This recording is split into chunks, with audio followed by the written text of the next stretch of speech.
uji terakhir 065. Video ini dibuat untuk memenuhi tugas praktikum mata kuliah dasar perlindungan tanaman.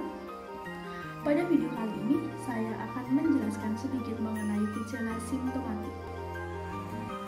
Simptomatik merupakan bagian dari fitopatologi atau ilmu yang menyelidiki, melukiskan, dan membanding-bandingkan gejala penyakit pada tumbuhan. Pada umumnya, tumbuhan yang sakit akan menunjukkan gejala khusus. Gejala adalah perubahan yang ditunjukkan oleh tumbuhan sebagai akibat serangan penyebab penyakit. Gejala yang disertai tanda dari patogen atau penyebab penyakit merupakan dasar untuk mengadakan diagnosa di lapangan. Ada 3 tipe pokok gejala penyakit. Yang pertama, gejala nekrotik, disebabkan oleh terjadinya kerusakan sel atau bagian sel atau sel mati. Gejala nekrotik antara lain adalah nekrose, klorose atau menguning, perforasi, kanker, eksudasi atau pendarahan, dan busuk atau rotting. Yang kedua, gejala hipoplatis, disebabkan oleh terhambatnya atau terhentinya pertumbuhan sel. Gejala hipoplatis antara lain adalah roset, kerdil, dan perubahan simetri. Yang ketiga, gejala hiperplatis, disebabkan oleh pertumbuhan sel secara berlebihan. Gejala hiperplatis antara lain adalah witch's broom atau sapu, cecidia atau gal atau tumor, intumescensi, erinose, fasciasi, menggulung atau mengkeriting kerupuk. Berikut adalah beberapa contoh gejala simptomatik pada tumbuhan. Yang pertama adalah gejala nekrotik pada tanaman tomat. Pada tanaman tomat ini khususnya pada bagian daun terserang gejala nekrose. Nekrose sendiri merupakan matinya sel atau sekumpulan sel yang terbatas pada jaringan tertentu sehingga membentuk bercak atau noda berwarna coklat atau hitam yang kemudian menjadi kelabu keputih-putihan. Kadang-kadang bercak-bercak tersebut membentuk garis konkret.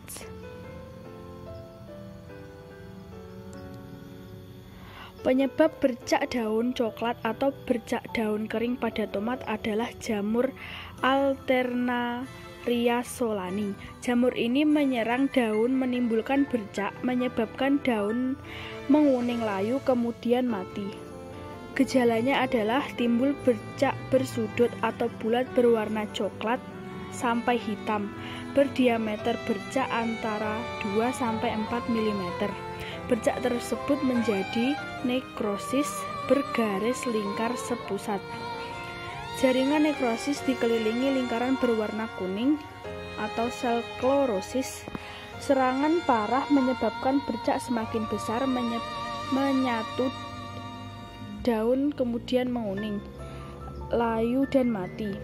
Pengendalian yang dapat dilakukan adalah menggunakan bibit unggul, tahan penyakit, menjaga kebersihan lahan, dan membakar tanaman yang terinfeksi. Drainase yang bagus, melakukan rotasi tanaman pada jarak tanam tidak terlalu rapat, penyemprotan fungisida bahan aktif.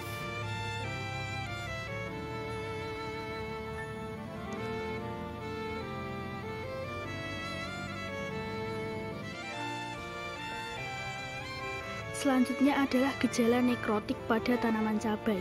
Pada tanaman cabai ini, khususnya pada bagian daun terserang gejala klorose atau menguning yang diakibatkan oleh rusaknya klorofil daun. Klorose ini dapat diakibatkan dari buruknya drainase, kerusakan perakaran, kadar air alkali tanah yang tinggi, dan kurangnya unsur hara pada tanaman.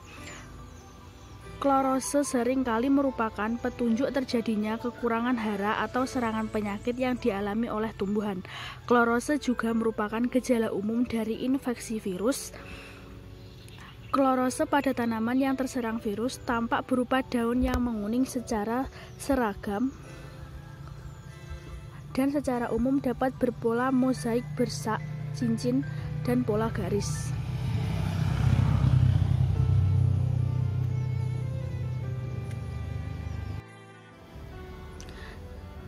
Contoh yang terakhir adalah gejala nekrostik pada tanaman kakao.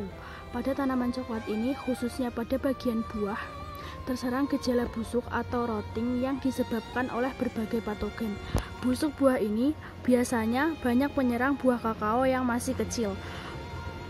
Penyakit busuk buah kakao disebabkan oleh jamur Phytophthora palmivora yang berkembang dengan cepat dalam keadaan lembab. Kelembaban tinggi akan membantu pembentukan spora dan meningkatkan infeksi yang terjadi apabila di permukaan buah terdapat air hujan atau embun. Cara yang dapat dilakukan untuk meminimalisir penyakit busuk buah adalah dengan memangkas ranting untuk membiarkan sinar matahari masuk mengenai tanaman agar tidak terjadi kelembaban.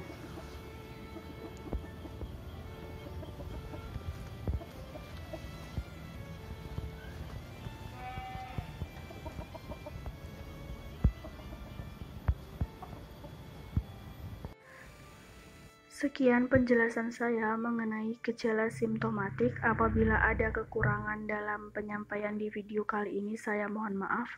Wassalamualaikum warahmatullahi wabarakatuh.